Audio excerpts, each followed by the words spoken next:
High everyone, welcome to my mini blog. हजुर सबैजना सन्चै नै होला है। म पनि सन्चै नै छु। आज चाहिँ म रुमहरू सबै मिलाइसकेर चाहिँ अब मैले बेलुका बिटको पानी भिजाइरहेको थिएँ नि त, त्यो खानु पर्यो भनेर सम्झेर चाहिँ त्यो खाएको है। अन्त केसेस ओइलिङ गरेर चाहिँ म चाहिँ लुगा धुनुपट्टि गएको। लुगा चाहिँ बहिनीले बिहानै भिजाइरहेको थियो नि त सर्फमा। अन्त यो चाहिँ हो आरुको फुल, मजाले फुलिरहेको रहेछ। अनि यता चाहिँ सुन्तला देखेँ हो। अन्त सुन्तला देख्ने चाहिँ अब खानु मन परिगयो। अन्त एकछिन खानु पर्यो भनेर चाहिँ कुदेर आएको। अन्त यो चाहिँ हाम्रो गाईको गोठो एक्स हो, एक्स गाईको गोठो, किनकि गोरुहरू केही छैन नि त, सबै बेचिसक्यो। अन्त यो चाहिँ हो चेरी टमाटर। टमाटर चाहिँ यस्तो दामी फलिरहेको छ कि हाम्रो घरमा चाहिँ। अन्त यो चाहिँ हो अर्को खालको टमाटर, यसको चाहिँ नाम याद भएन मलाई चाहिँ। अन्त अर्को चाहिँ मजाले यत्रो ठुलो फर्सीको झ्याल जस्तो जान्छ नि त हाम्रो चाहिँ टमाटर, बजारबाट किनेर पनि खानु पर्दैन हो। अन्त यसको चाहिँ आचार यस्तो मिठो हुन्छ, तर अम्बिलो हुन्छ अलिक, बजारको भन्दा चाहिँ अलिक अमिलो हुन्छ, तर यसको चाहिँ आचार चाहिँ एकदम मिठो हुन्छ होइन। अन्त यता चाहिँ सुन्तला टिप्नुलाई आएको। खासैमा चाहिँ म सुन्तला चाहिँ अलिक सानो रहेछ नि त, यो पछौटे भएर होला। हाम्रो चाहिँ सुन्तलाको बोटहरू सबै सानो छ नि त, एउटा मात्रै ठुलो छ। अन्त यो अग्लो पनि छ त्यो चाहिँ। अन्त यो चाहिँ सानो रहेछ। यो चाहिँ हाइब्रिड गरेको कारणले गर्दा होला, तर टिपेर खानु सजिलो हुन्छ। सुन्तलाको बोटमा पनि टमाटर फलिरहेको रहेछ हो। हाम्रो चाहिँ भुइँमा हेऱ्यो, भुइँमै टमाटर है, टमाटरै टमाटर छ नि त, झ्यालै झ्याल। अन्त यो चाहिँ हो मम्मी रोपिरहेको लसुन है। यहाँ चाहिँ पानी मिलाइदिएको, मैले चाहिँ पानी हालिरहेको थिएँ नि त। अन्त यता चाहिँ हो धनियाँ। यो चाहिँ अब सुन्तला खाइसक्यो है। अब चाहिँ लुगा धुनुपट्टि जानु पर्यो भने चाहिँ लुगा धुँदै सुकाएको।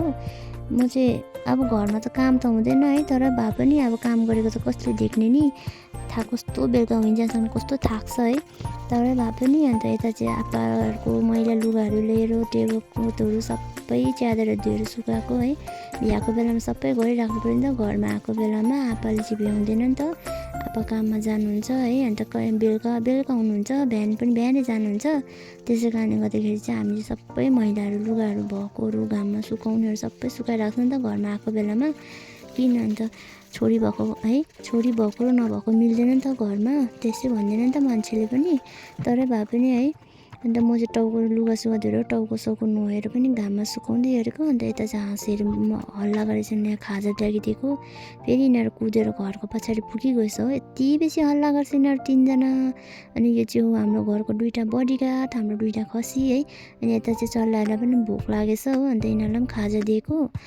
अन्त मैले चाहिँ अस्ति रोपिरहेको कोपी हेर्नु पऱ्यो सम्झिरहेको थिएँ हो। अन्त यता चाहिँ बतकले अन्डा पारिरहेको रहेछ है। हाम्रो चाहिँ बतकले भर्खर अन्डा पार्दैछ नि त, बेसी भएको छैन, आजसँग 2 दिन भइसक्यो है, तर पनि ठिकैको छ। अब कुखुराको भन्दा चाहिँ निकै ठुलो नै हुँदो रहेछ। मैले चाहिँ फर्स्ट टाइम देखेँ नि त बतकको अन्डा। अन्त म चाहिँ त्यो कोपी सम्झिरहेको थिएँ हो। कोपी हेरेर आउँदाखेरि त यस्तो डरलाग्दो सबै मुन्टा नै टिपेर खाइदिएछ होइन। अनि त्यसैले गर्दा चाहिँ म चाहिँ यहाँ ताक बनाइकन चाहिँ अब त्यो अलिअलि रलपर भएको कोपी चाहिँ लिएर यहाँ रोप्नु पऱ्यो भनेर चाहिँ ताक बनाएर चाहिँ यहाँ डब्बाहरूतिर माटो भरेर चाहिँ यहाँ कोपी रोप्दै गरेको हो। अनि त्यतिमै बहिनीले पनि चिया बनाएर ल्याएछ है। अन्त चिया खानु पऱ्यो भनेर चाहिँ यत्तिकै आएको है। हात पनि नधुई, अल्छी लाग्यो हो हात धुनु पनि। अन्त के गर्नु, एकछिनको लागि त कोही के धोइबस्नु भनेर चाहिँ मैले चम्चीले मागेर चाहिँ चम्चीले बिस्किट चोपेर खाएर चाहिँ यता हाम्रो कालो बिरालो पनि छ नि त, त्यसलाई पनि दिएर चाहिँ अन्त फेरि काम गर्नुपट्टि लागेको है। अन्त कोपी चाहिँ सबै मुन्टा नै खाइदिइहालेछ हो, अलिअलि पत्ता मात्रै रहेछ, त सबै उखालेर चाहिँ यहाँ चाहिँ रोपेको नि त मैले यसरी। यो चाहिँ हो टमाटर, यो चाहिँ हो सबै कोपी अस्तिको। अन्त रायो साग पनि रहेछ। आजको लागि यति नै guys, bye bye, see you next blog.